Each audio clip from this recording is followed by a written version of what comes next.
अस्सलाम वालेकुम। आज का लेक्चर जो हम डिस्कस करेंगे वो advent of Muslim slash Islam in south Asia. यहाँ पे अक्सर लोगों को ये कन्फ्यूजन होती है कि advent of Islam in south Asia या मुस्लिम्स इन साउथ एशिया, इसमें क्या फ़र्क है? वाक़ई में मतलब अगर कोई मुसलमान अगर साउथ एशिया में आ रहा है, तो एक बंदा है मुसलमान आया, क्या वो एडवेंट ऑफ मुस्लिम हो गया या एडवेंट ऑफ इस्लाम आ गया? क्योंकि मुसलमान आ रहा है वो तो इस्लाम की नुमाइंदगी कर रहा है और इस्लाम बगैर किसी बंदे के आ ही नहीं सकता। तो ये थोड़ी-सी कन्फ्यूज़न क्रिएट करती है कि एडवेंट ऑफ ये मुस्लिम होना चाहिए या इस्लाम होना चाहिए। साउथ एशिया से हमारा मतलब ये जो इसमें से हम डिस्कस करेंगे जो ये रीजन है, जो इंडो-पाक इंडियन सबकॉन्टिनेंट थी, उस तक हम अपने आप को महदूद रखेंगे। लेकिन उसमें हम देखेंगे आगे जाके कि एडवेंट ऑफ मुस्लिम्स या इस्लाम जो है, उसमें क्या फ़र्क है?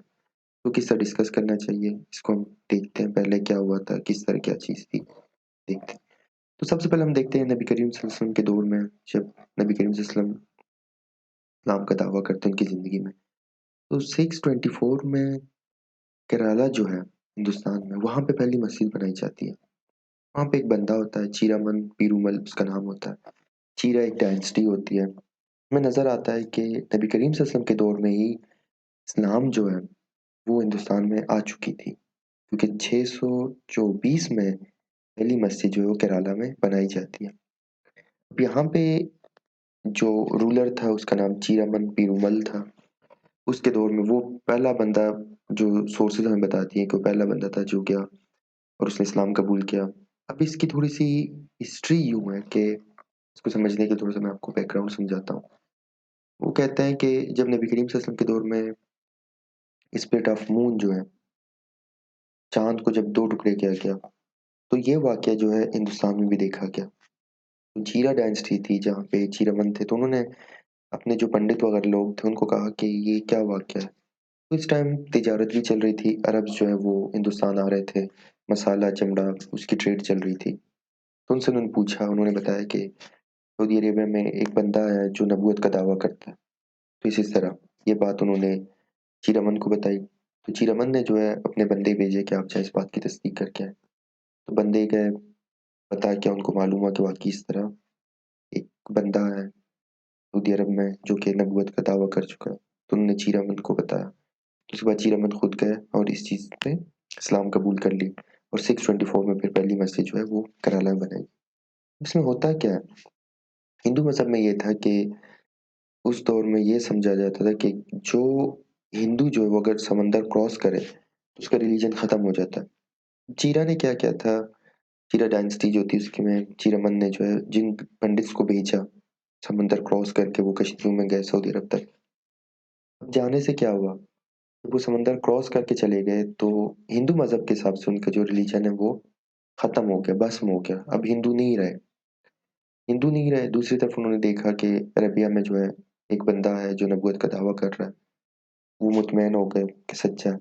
उनके पास 2 ही ऑप्शंस रहते थे। एक तो उनको यकीन हो गया कि जो बंदा दावा कर रहा है वो नबूवत का दावा कर रहा है सच्चा है।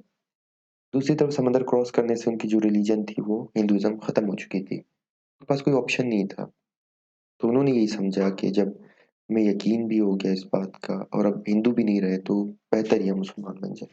तो पहली दफ़ा जो है अब यहाँ पे ये बात थोड़ी समझनी, यहाँ पे जो है इस्लाम तो आ चुका है लेकिन अगर हम इस कॉन्टेक्स्ट में देखते हैं तो यहाँ पे जो है चीरमन जो है वो पहला मुसलमान था, ठीक है?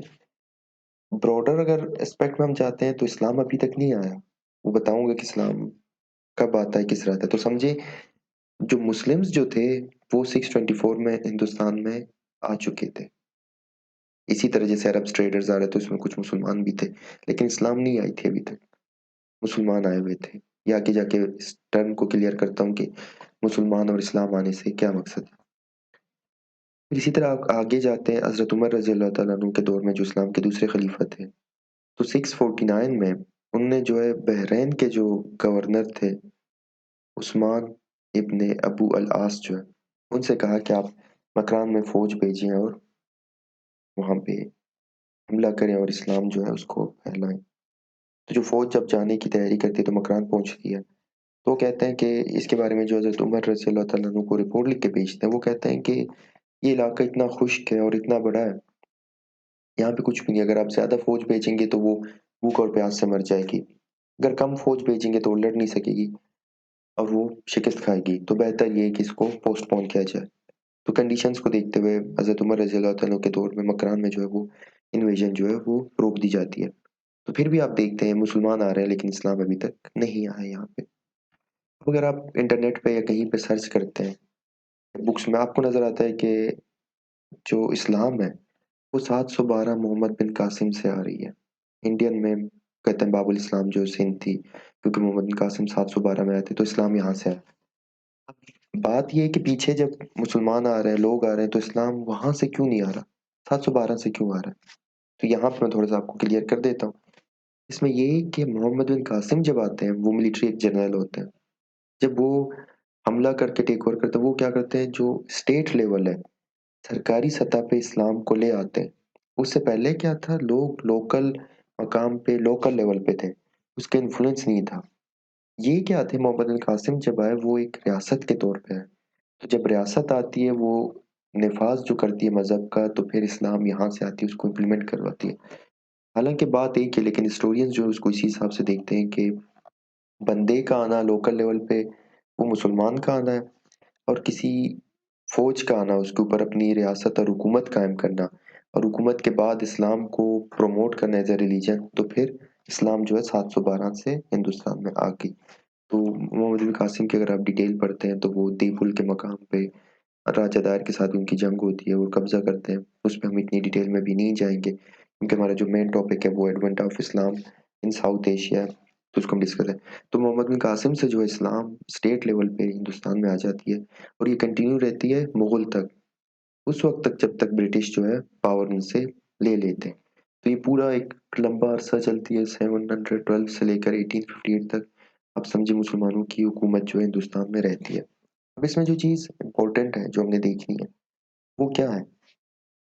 मुसलमान आ रहे हैं, इन्वेजन्स हो रही है, डायनेस्टीज़ चेंज होती रही। इसमें इंडियंस जो सोसाइटी है, उसके अंदर क्या इम्पैक्ट आ रहा है, क्या फ़र्क पड़ रहा है? तो हमें नज़र आता है इसमें 3 तरह की चीज़ें हमें नज़र आती हैं। पहली जो है एसिमिलेशन है। हम देख रहे हैं कि जब मुस्लिम्स बाहर से आ रहे हैं, तो कुछ जो है वो उसमें एसिमिलेट कर रहे हैं, मिक्स हो रहे हैं। कल्चरल ट्रांसफ्यूज़न हो रही है, वो घुल-मिल रहे हैं। वो कहते हैं हम आए, हम इनके साथ मिले, सीखे, इनसे सीखे और इनको सिखाएँ। दूसरा तबका आ रहा है, वो एक्कल्ट्रेशन ले रही है, कल्चर को मिक्स कर रही है। कुछ चीज़ें आप उनसे ले रहे हो, जो कुछ अरब्स आ रहे हैं, कुछ इंडियंस हैं, वो मिक्स हो रहे हैं। कुछ उनकी आदतें ले रहे हैं, कुछ इनकी ले रही हैं, तो एसिमिलेशन और एक्कल्ट्रेशन साइमल्टेनियसली हो रही है। तीसरी तरफ हम देखते हैं एक तबका हमें नज़र आता है जो खुद को दूर रखती है, अपनी आइडेंटिटी बचाने के लिए या अपने आप को बड़ा समझने के लिए। जैसे अरब्स कुछ कहते हैं कि हम नोबल हैं, हम बाय बर्थ बहुत अज़ीम हैं, हमारा जो ब्लड है वो बहुत प्योर है, तो इसलिए हम अपने आप को इनके साथ मिक्स नहीं करेंगे। इसी तरह कुछ इंडियंस होते हैं, वो कहते हैं अरब बाहर से आए हुए हैं, तो ये इम्प्योर है, ये मलीच है, ये पाक नहीं है, ये बाहर से आए हुए हैं, इनसे नफ़रत करो, इनसे दूर रहो। तो हम देखते हैं सोसाइटी 3 हिस्सों में तक़सीम हो जाती है।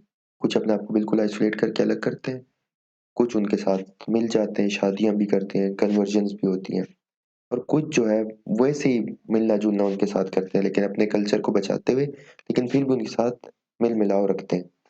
तो ये जो हिंदुस्तान में मुसलमानों की जो रूल होती है, जिसको 3 तरह से रेज़िस्ट की भी किया जाता है, एक्युमुलेट भी किया जा रहा है और एक्सेप्ट भी किया जा रहा है। ये हिंदुस्तान के अंदर एक गोल्डन पीरियड ले आती है। इससे पहले हिंदुस्तान जो वो पूरी दुनिया से कट ऑफ था। इनके आने से क्या होता है, जो उमय्यद डायनेस्टी होती है, फिर अब्बासी डायनेस्टी होती है, फातिमीद होती है, इंडियंस का ताल्लुक जो है पूरी दुनिया के साथ बन जाता है।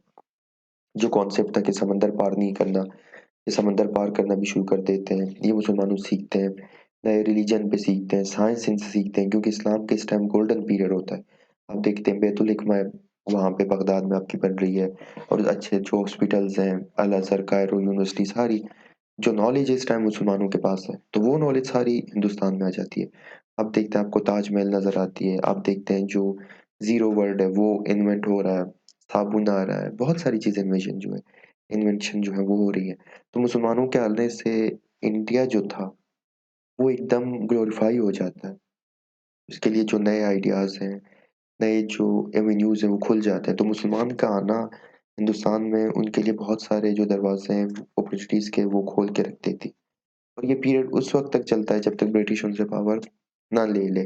तो 1858 में 1857 वॉर ऑफ इंडिपेंडेंस होती है, जो लास्ट मुगल बादशाह होता है बहादुर शाह ज़फ़र जो है, उसको कैद किया जाता है, शिकस्त होती है और 1858 से जो ब्रिटिश क्राउन जो है पूरे हिंदुस्तान का जो कंट्रोल है सिस्टम वो सँभाल लेती है। और उसके बाद से जो है मुस्लिम रूल जो है वो हिंदुस्तान में ख़त्म हो जाती है और ब्रिटिश रूल जो है वो कंटिन्यू करती है। तो यहाँ से हम देखते हैं कि इस्लाम जो है वो किस तरह हिंदुस्तान में आया, उससे क्या हुआ, उसके आने से क्या फ़ायदा हुआ और कब तक चला और किस तरह वो ख़त्म हो गया। Thank you.